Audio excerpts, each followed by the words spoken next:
এই যে আপনারা আমার হাতে একটা ছোট্ট কার্ড দেখছেন, এই কার্ডটার নাম আমরা দিয়েছি ফ্যামিলি কার্ড।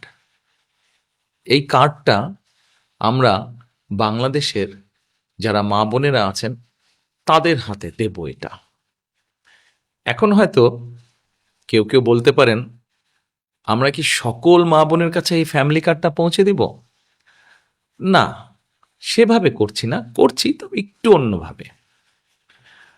বাংলাদেশে আমরা যদি পরিবার হিসেবে দেখি, 4 কোটি পরিবার আছে বাংলাদেশে। 70% মতন গ্রামে থাকেন, 30% মতন পরিবার শহর অঞ্চলগুলোতে থাকেন।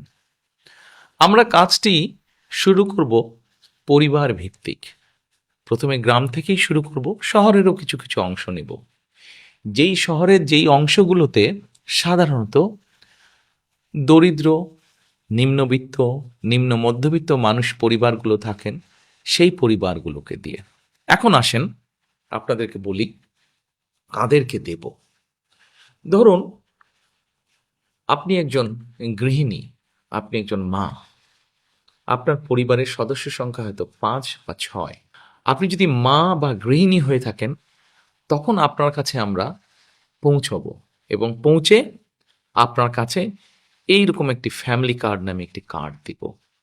এই কার্ডটির মধ্যে আপনার নাম থাকবে, এই কার্ডটির মধ্যে একটি নাম্বার থাকবে, এই কার্ডটির মধ্যে মেয়াদ থাকবে এবং এই কার্ডটির মধ্যে স্ক্যানিং করার মতন একটা দাগ থাকবে অনেকগুলো।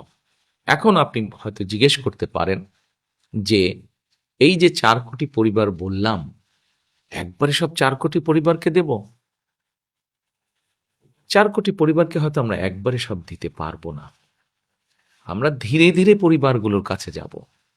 তবে আমাদের